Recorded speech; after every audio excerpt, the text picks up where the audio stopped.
इस धरती पर शायद ही कोई ऐसा इंसान हो जिसे गोल्ड ना पसंद हो।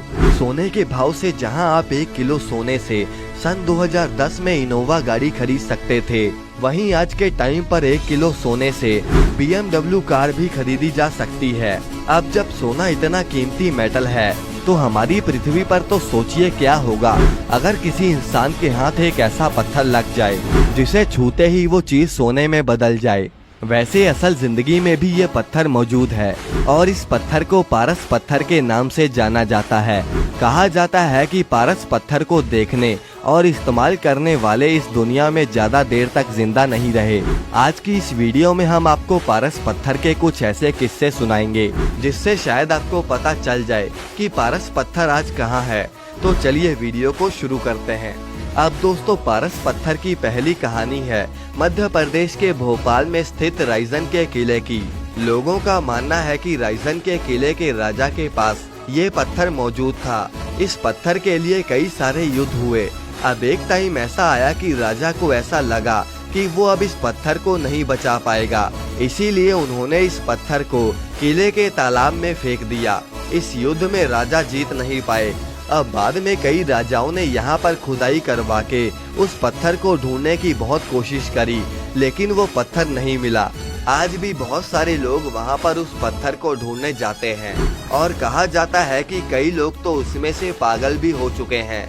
अब पारस पत्थर से जुड़ी दूसरी कहानी ये है कि द एम्पायर ऑफ इंडिया में पारस पत्थर के बारे में ये लिखा गया था कि पारस पत्थर सबसे पहले एक घास काटने वाले घसियारे को मिला। दरअसल वो हंसिया की मदद से घास काट रहा था, लेकिन अचानक हंसिया किसी चीज से टकराई और वो एकदम से सोने की हंसिया में बदल गई।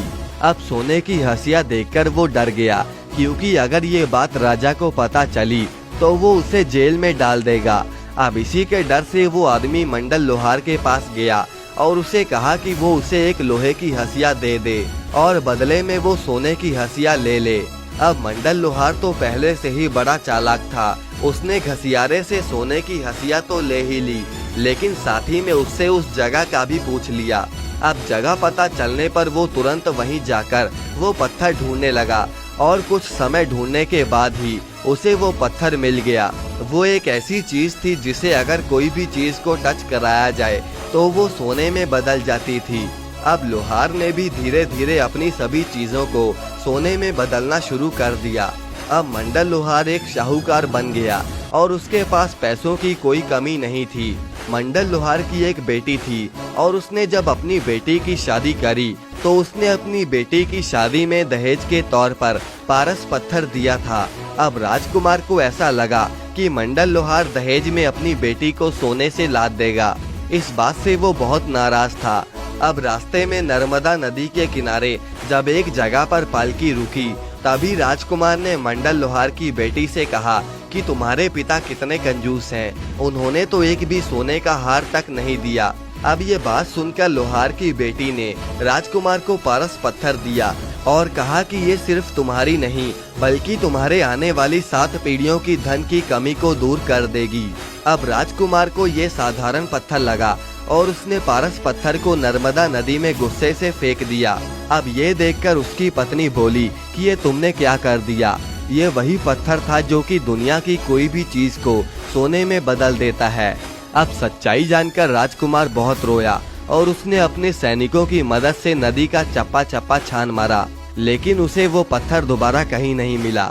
इसके अलावा दोस्तों, जहांगीर नामा में जहांगीर ने लिखा है कि अकबर के पास एक शक्तिशाली हाथी था जिसे वो हमेशा लोहे की जंजीरों में बंद करके रखते थे और उसे सिर्फ जंग के मैदान में ही खोला जाता था। लेकिन एक बार अकबर की सेना नर्मदा नदी को पार कर रही थी और जब हाथी नर्मदा नदी से बाहर निकला तो उन्होंने देखा कि हाथी के पैरों की जंजीर सोने में बदल गई है। अकबर समझ गया कि जरूर यहीं कहीं पारस पत्थर मौजूद है और उसने पूरे उस नदी के तट को तहस नहस कर दिया, लेकिन उन्हें वो पत्थर कहीं भी नहीं मिला।